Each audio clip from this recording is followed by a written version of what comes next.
Hello students, hi everyone. चलो बच्चों, हमारे ईएमआई के डिस्कशन को आगे बढ़ाते हैं, बातचीत करते हैं हमारे नेक्स्ट टॉपिक की। और आज का हमारा टॉपिक है म्यूचुअल इंडक्शन।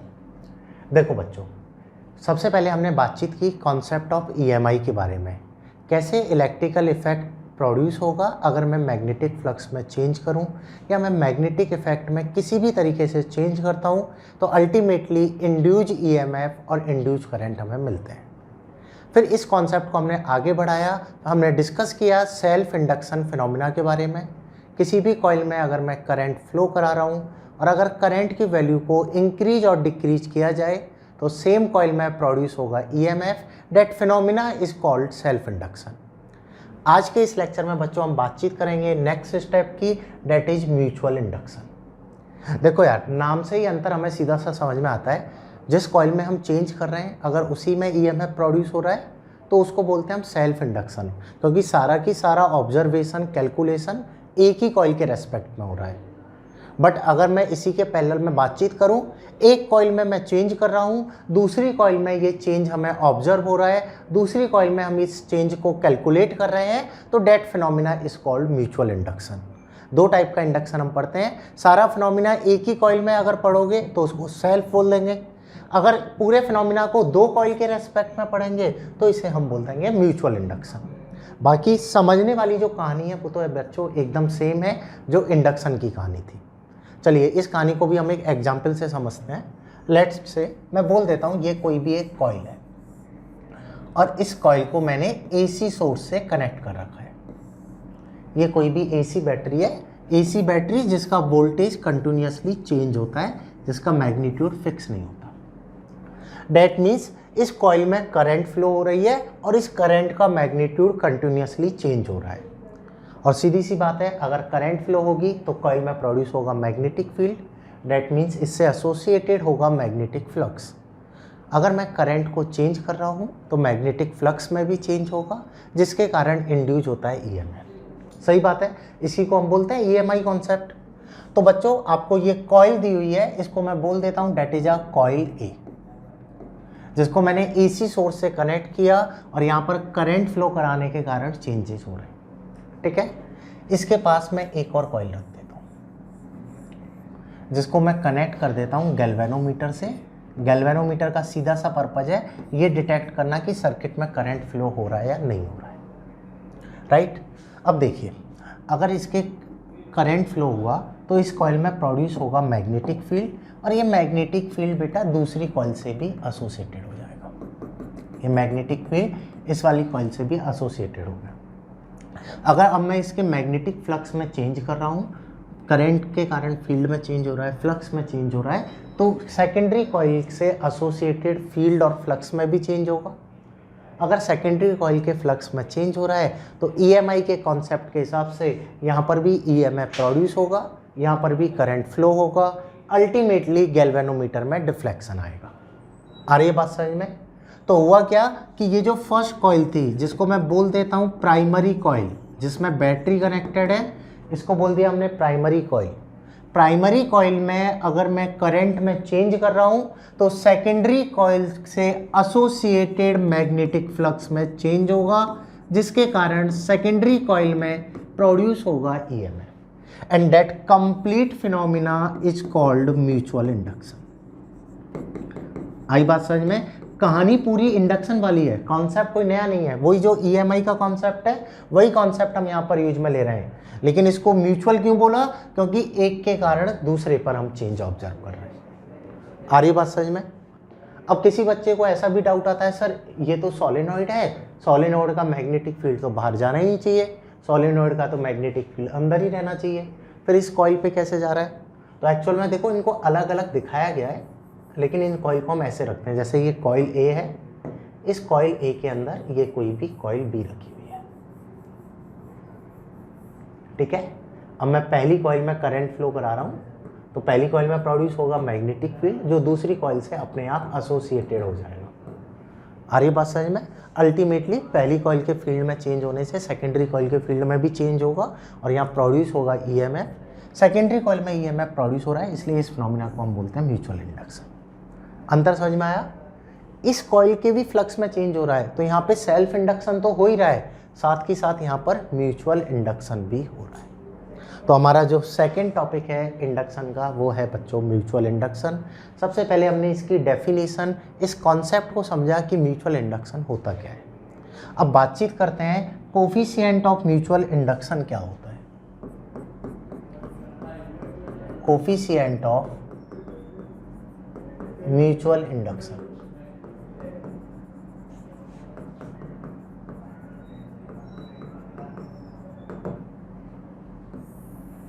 ये क्या होता है। देखो बच्चों, कोफिशिएंट की अगर हमें बातचीत की जाए तो सीधा सा यार, कॉइल में जो फर्स्ट कॉइल में करंट फ्लो हो रहा है उसके कारण सेकेंडरी कॉइल में प्रोड्यूस हो रहा है ईएमएफ, दैट मैं बोल सकता हूँ associated magnetic flux with secondary coil.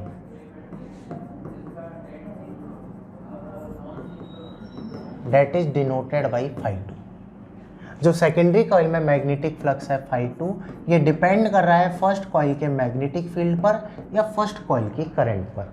तो सीधा सीधा बोल सकता हूँ hair phi2 date is proportional होगा I1 के।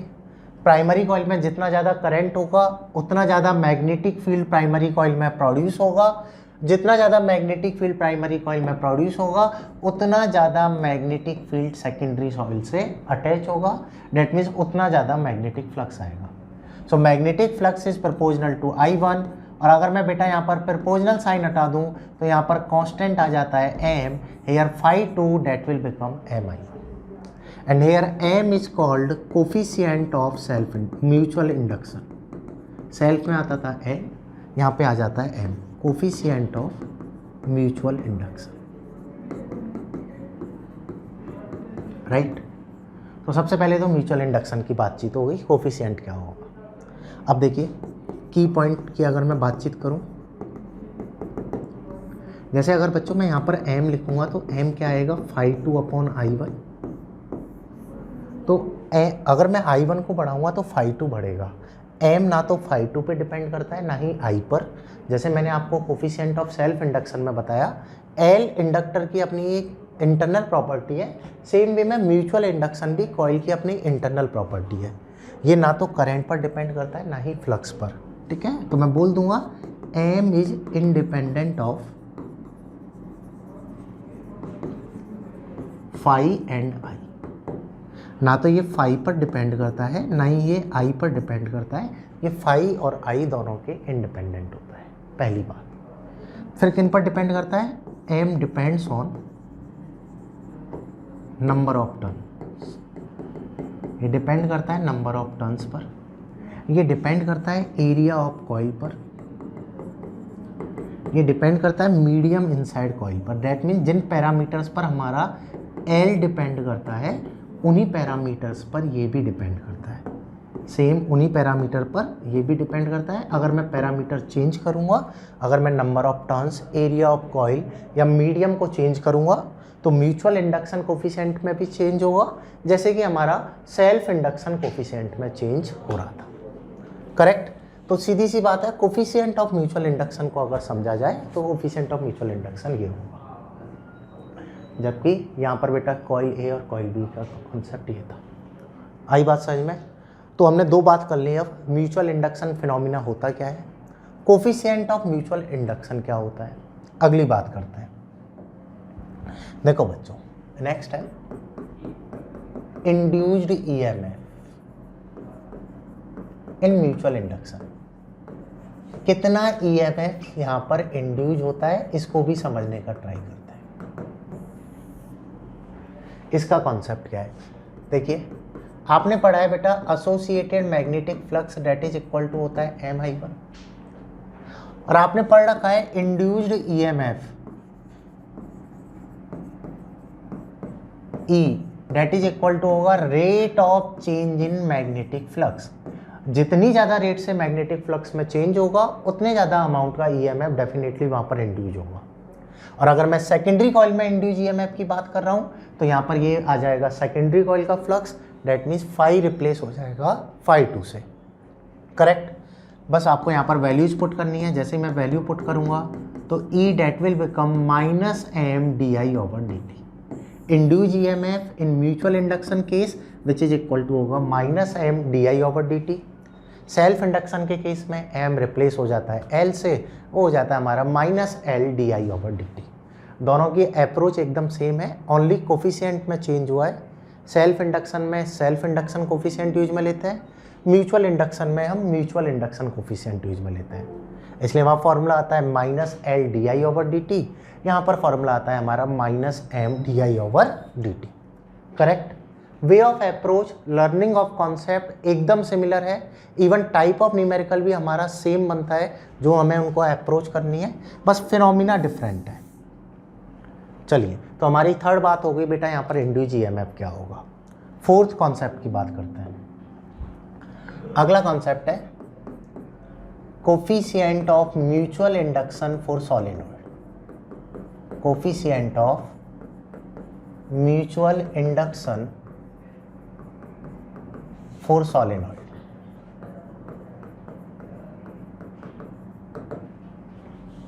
सॉलिनॉइड के लिए म्यूचुअल इंडक्शन कोफिशिएंट की वैल्यू क्या होगी, अब इस बात को समझने का ट्राई करते हैं. देखो भाई, लेट से मैं बोल देता हूँ बच्चों, आपको ये कोई भी एक सॉलिनॉइड दी हुई है जिसमें करंट फ्लो हो रहा है I1, मतलब कि ये हमारी प्राइमरी कॉइल है.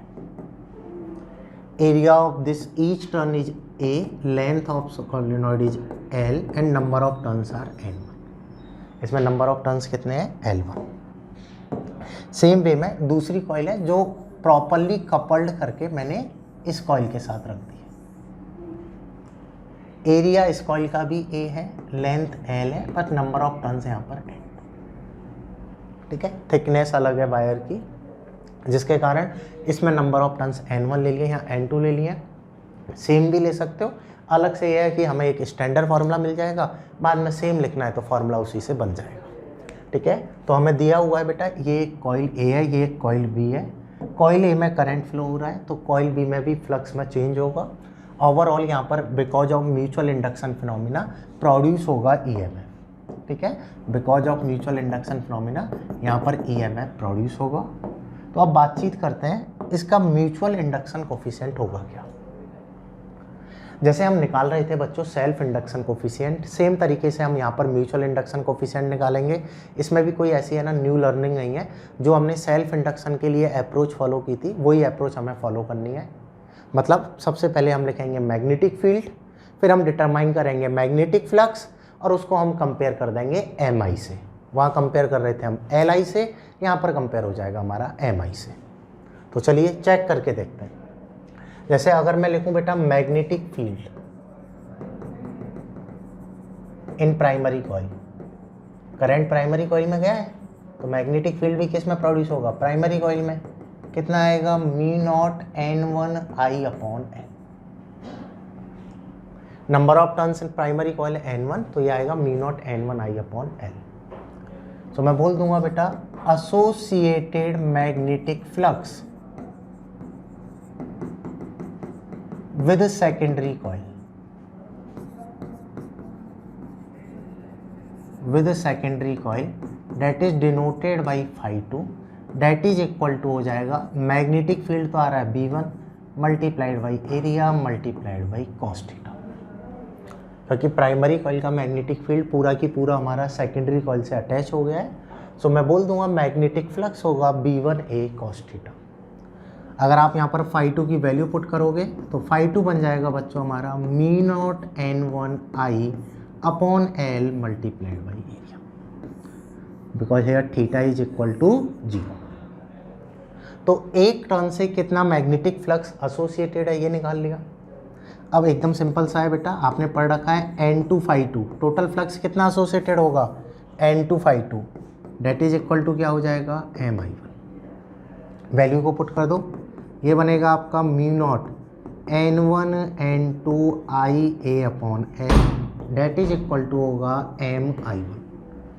ठीक है, यहाँ पर I1 से तो I1 अपना कैंसिल आउट हो जाएगा. So coefficient of mutual induction that will become equal to μ0 N1 N2 A upon L. Way of approach is is completely similar to the way of approach of self induction. जो हमने self induction में follow किया था pattern, उसी तरीके से हमें यहाँ पर फॉलो करना है। तो फाइनली हमारा कोफिशिएंट ऑफ म्यूचुअल इंडक्शन आएगा mu naught n1 n2 a upon l, right. So note down this, then बातचीत करते हैं इससे रिलेटेड न्यूमेरिकल्स के बारे में। लिख लो बच्चों इसे। चलो बच्चों, म्यूचुअल इंडक्शन पे अब न्यूमेरिकल की बातचीत कर लेते हैं, कैसे न्यूमेरिकल हमारे यहाँ पर फ्रेम हो सकते हैं। देखो बच्चों, लेट्स से मैं पहला एग्जांपल ले लेता हूँ। आपको ये कोई भी एक ट्रायंगुलर कॉइल दी हुई है। इस ट्रायंगुलर कॉइल में करंट फ्लो हो रहा है I and the length of this coil is L। Let's say ये कोई भी एक इक्विलेटरल ट्रायंगल है जिसकी लेंथ है L, ठीक है। इसके अंदर बेटा मैंने ये एक छोटा ट्रायंगल रख दिया है, करेक्ट। तो सिंपल सी बात है कि जैसे इन करंट कैरिंग वायर में करंट फ्लो होगा तो अल्टीमेटली ये प्रोड्यूस करेंगे मैग्नेटिक फील्ड, और अगर यहाँ पर मैग्नेटिक फील्ड प्रोड्यूस हो रहा है तो इससे इस छोटे वाले ट्रायंगल से ये मैग्नेटिक फील्ड लाइंस पास होंगी और यहाँ पर इस छोटे ट्रायंगल से एसोसिएटेड होगा मैग्नेटिक फ्लक्स, राइट। अगर मैं किसी भी तरीके से यहाँ पर बेटा करंट में चेंज करता हूँ तो मैग्नेटिक फील्ड में भी चेंज होगा, और मैग्नेटिक फील्ड में चेंज होने के कारण अल्टीमेटली एसोसिएटेड मैग्नेटिक फ्लक्स में चेंज होगा। डेट मीन्स प्राइमरी कॉइल में चेंज करने से सेकेंडरी कॉइल के फ्लक्स में चेंज हो रहा है, और यहाँ पर प्रोड्यूस होगा कोफिशिएंट ऑफ म्यूचुअल इंडक्टेंस के कारण इंड्यूस ईएमएफ। तो देखिए, जैसे अभी तक हम निकाल रहे थे सोलेनॉइड के लिए म्यूचुअल इंडक्टेंस कोफिशिएंट क्या होगा, बातचीत करते हैं। अगर कॉइल सोलेनॉइड ना देके हमें ट्रायंगुलर के फॉर्म में दे दे तो इस वाली कॉइल के लिए कोफिशिएंट ऑफ म्यूचुअल इंडक्शन क्या होगा, किस तरीके से ऐसी प्रॉब्लम्स को डील किया जाए ताकि कोफिशिएंट ऑफ म्यूचुअल इंडक्शन हमारा डिटरमाइन हो जाए। देखो बच्चों, कैसे इनको सॉल्व किया जाएगा।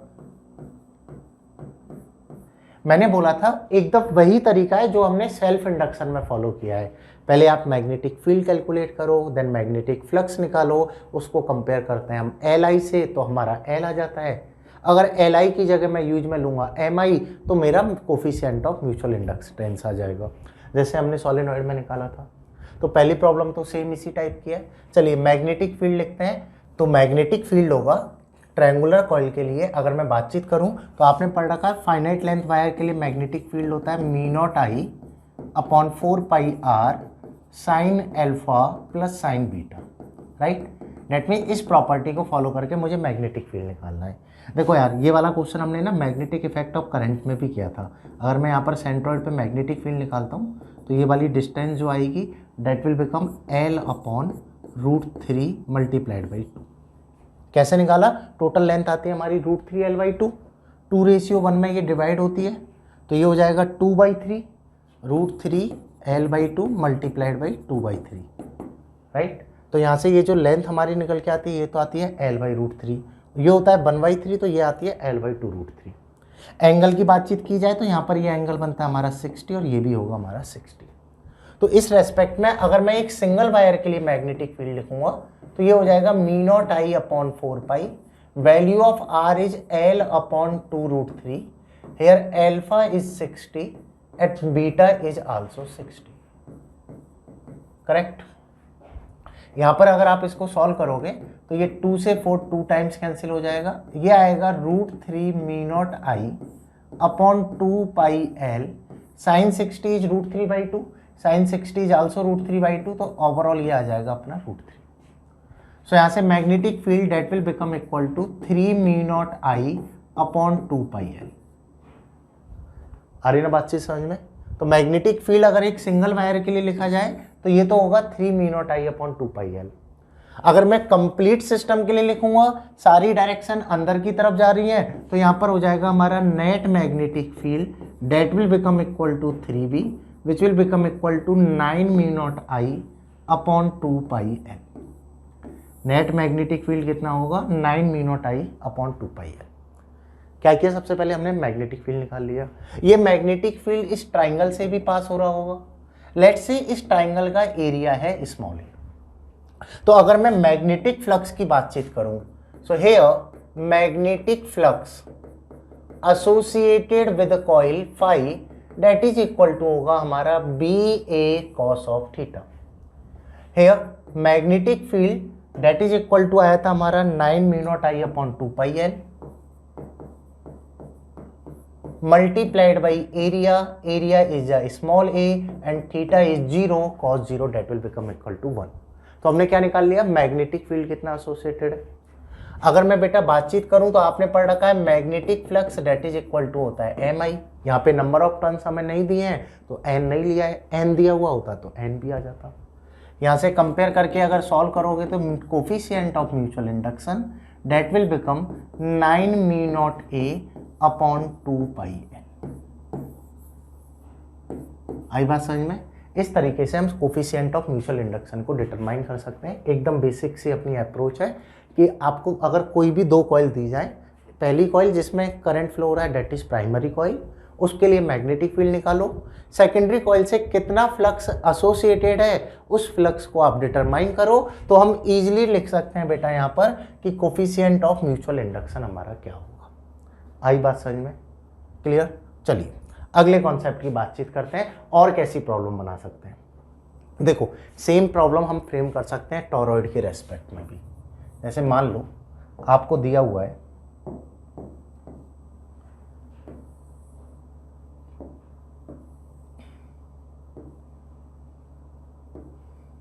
ये कोई भी एक टॉरॉइड है, ठीक है. ये अपने पास एक कोई भी टॉरॉइड है जिसमें करंट फ्लो हो रहा है आई. इसके अंदर मैं एक दूसरी टॉरॉइड रख देता हूं.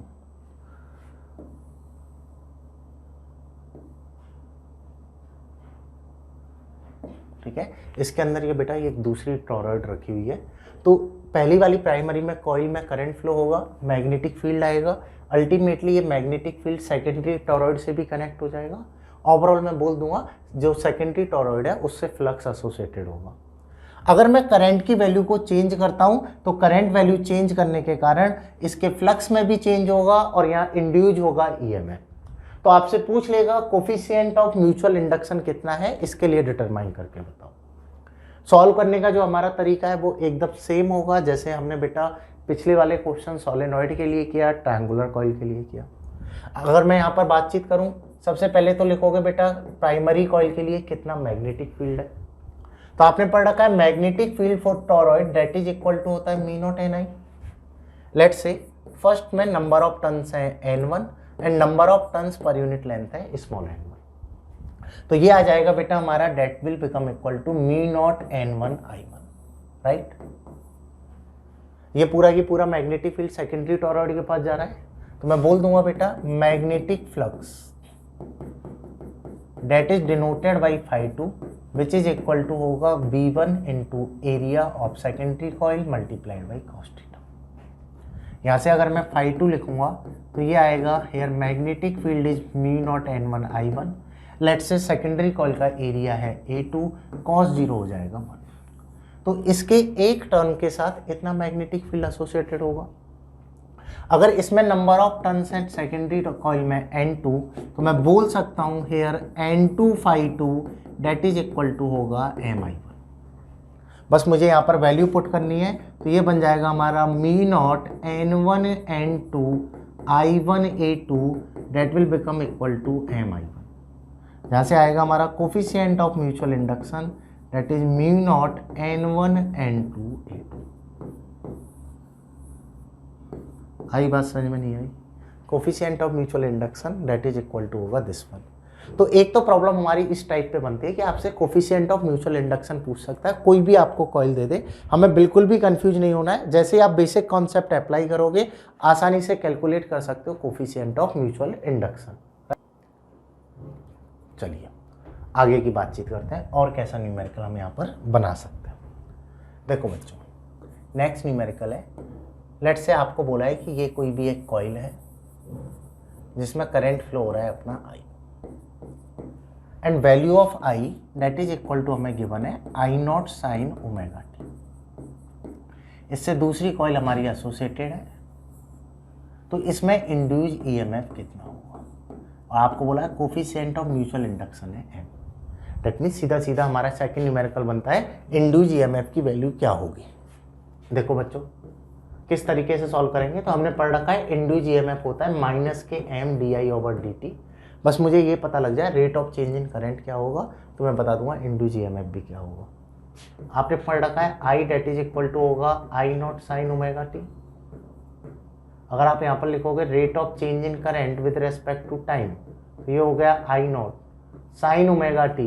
तो साइन थीटा का इंटीग्रेशन क्या होगा कॉस थीटा, तो ये हो जाएगा cos omega T and omega T का क्या होगा अपना omega, right. So value of induced EMF that will become equal to minus M I naught omega cos omega T.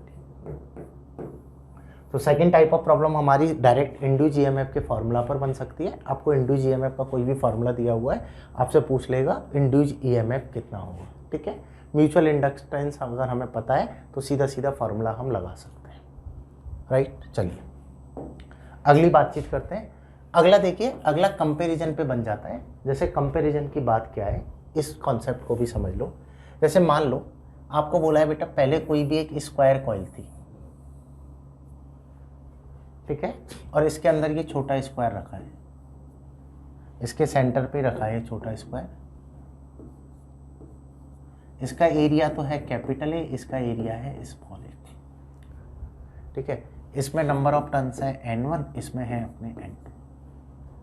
अब मैं क्या बोलता हूँ कि मैंने इस स्क्वायर को बड़ा स्क्वायर बना दिया, डेट मीन्स इसका एरिया कर दिया 4 है, और ये वाला अपना अभी छोटा ही स्क्वायर है, इसका एरिया अभी स्मॉल ही है, और इसके नंबर ऑफ टर्न्स इसमें बेटा वही n2 है।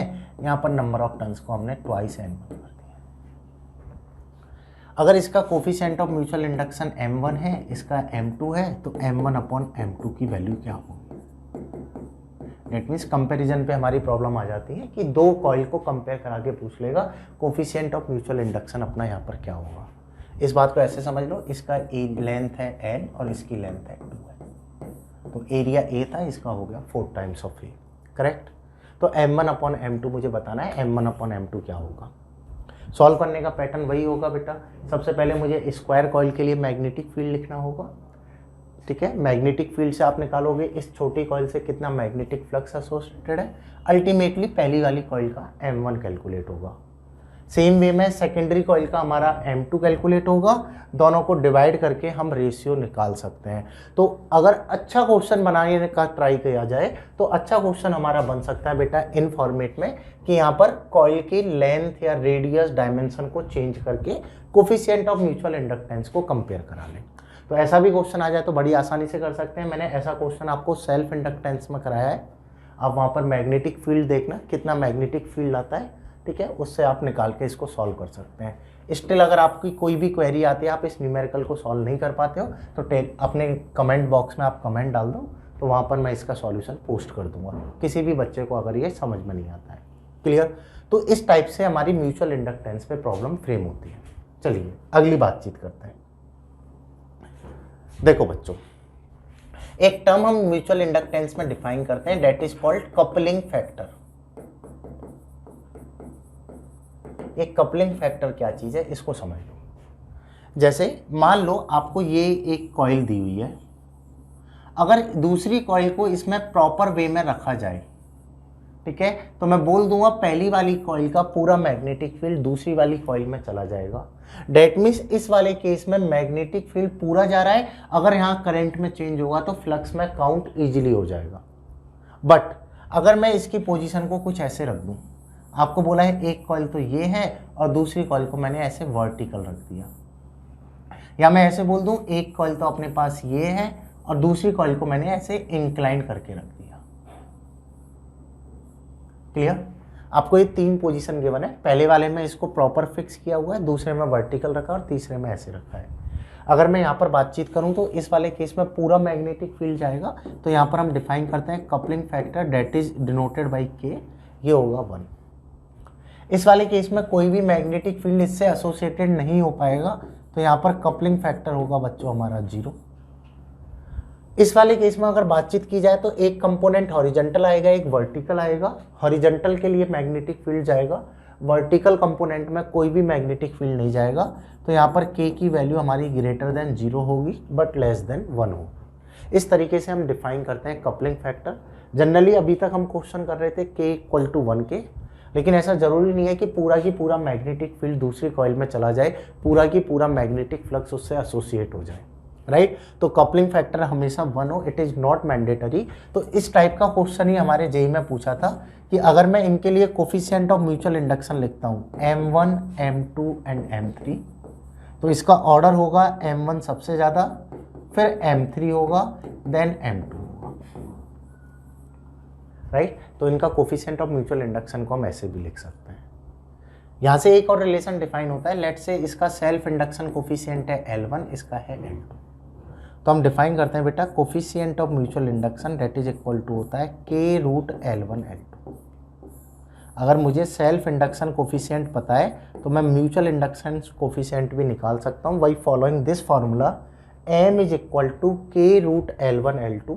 बस आपको यहाँ पर L1 L2 की वैल्यू पुट करनी है। K के बारे में अगर मुझे पता है तो कोफिशिएंट ऑफ म्यूचुअल इंडक्टेंस हमारा डिटरमाइन हो जाएगा। K क्या है हमारा? Coupling factor. बात आ रही है समझ में? ये हमारा पूरा डिस्कशन बताता है म्यूचुअल इंडक्शन होता क्या है और कैसे न्यूमेरिकल हमारे म्यूचुअल इंडक्शन पर फ्रेम हो सकते हैं। स्टिल अगर आपकी कोई और क्वेरी म्यूचुअल इंडक्शन से रिलेटेड रह जाती है तो आप पूछ सकते हो हमारे रेस्पेक्टिव टेलीग्राम ग्रुप पर, या आप पूछ सकते हो यूट्यूब पे कमेंट बॉक्स में भी। क्लियर? तो बच्चों बस ये है मेन इंपॉर्टेंट थिंग कि आप कोई भी कॉन्सेप्ट को पढ़ो तो उससे रिलेटेड न्यूमेरिकल सॉल्व करो। जब तक आप न्यूमेरिकल सॉल्व नहीं करोगे आपका कॉन्सेप्ट स्ट्रॉन्ग नहीं होगा। अब हम बातचीत करेंगे एप्लीकेशन ऑफ म्यूचुअल इंडक्टेंस के बारे में, हम बातचीत करेंगे एप्लीकेशन ऑफ सेल्फ इंडक्टेंस के बारे में। ये पूरा कॉन्सेप्ट अभी हम आगे और डिस्कस करेंगे। इस वाले लेक्चर में हमने ओनली म्यूचुअल इंडक्शन को समझा है, म्यूचुअल इंडक्शन होता क्या है। अगर आपकी इससे रिलेटेड कोई भी क्वेरी है तो आप पूछ सकते हो। Clear? So thank you for watching this video. Now will continue next topic application of mutual induction that is transformer and self induction that is AC generator in the next lecture. Thank you.